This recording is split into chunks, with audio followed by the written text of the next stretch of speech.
अगर आप चैनल पर नए हैं तो चैनल को सब्सक्राइब जरूर कर लें और घंटे को दबा के ऑल पर सिलेक्ट कर लें ताकि रोजाना ऐसी अपडेट आप तक पहुंचती रहे।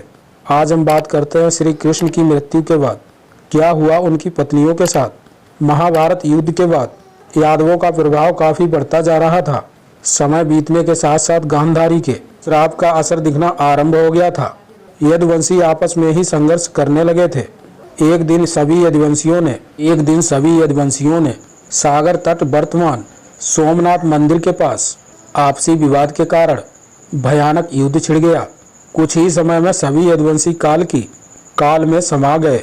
इस स्थिति को देखकर बलराम जी बेहद दुखी हुए और वहीं सागर तट के पास बैठकर अपने देह का त्याग कर दिया और क्षीर सागर में चले गए।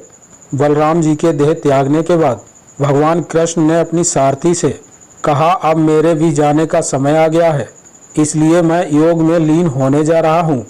द्वारिका में जो लोग बच गए हैं उन सभी से कह दो कि अर्जुन के आने के बाद द्वारिका को छोड़कर उनके साथ चले जाएं, क्योंकि अर्जुन के द्वारिका से जाने के बाद मैंने समुद्र से जो भूमि द्वारिका नगरी बसाने के लिए ली थी, समुद्र उसे डुबो देगा। इसके बाद भगवान श्री कृष्ण योग में लीन हो गए और जरा नामक शिकारी ने भगवान श्री कृष्ण के पैर को मृग की आंख समझकर दूर से ही बाण चला दिया। इस बाण के लगते ही भगवान श्री कृष्ण अपना देह त्याग कर वैकुंठ चले गए और जब अर्जुन द्वारिका पहुँचे और सब हाल जाना, तब यदुवंशियों के शव को पहचान कर उनका अंतिम संस्कार किया।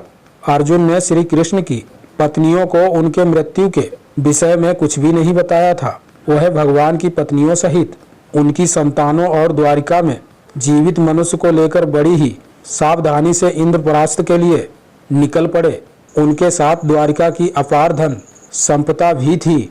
मार्ग से गुजरते हुए फिर जो कुछ भी हुआ उसकी उम्मीद ना तो श्री कृष्ण की पत्नियों को थी और ना ही द्वारिका के मनुष्यों को।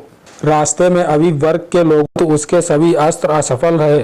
केवल श्री कृष्ण जी की 8 पत्नियां, बलराम जी की पत्नी, कुछ सेवक इन अभीरों के आक्रमण से बच पाए थे। ये सभी अर्जुन के साथ इंद्रप्रस्थ पहुंचे। अर्जुन ने सभी को राज्य में अपना स्थान देकर अपना कर्तव्य पूर्ण किया और अंत में भगवान श्री कृष्ण के प्रिय पुत्र ब्रज को मथुरा का राजा बनाया। इसके पश्चात अर्जुन ने अष्टभार्यों को भगवान श्री कृष्ण के मृत्यु के बारे में भी बताया। उसके बाद रुक्मणी ने, जो भगवान लक्ष्मी का अवतार थी, वह अपनी ऊर्जा से अपना देह त्याग कर वैकुंठ चली गई। साथ ही जामवती भी सती हो गई। सत्यभामा सहित अन्य पत्नियां वन में तपस्या के लिए चली गई।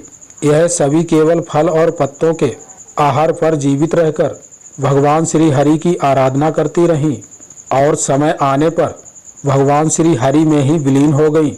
मित्रों, मैं आशा करता हूँ आपको हमारी ये वीडियो पसंद आई होगी। अगर पसंद आई हो तो चैनल को सब्सक्राइब जरूर कर लें और घंटे को दबाकर ऑल पर सिलेक्ट कर लें ताकि रोजाना नई नई अपडेट आप तक पहुँचती रहे। जय श्री राधे कृष्णा। धन्यवाद।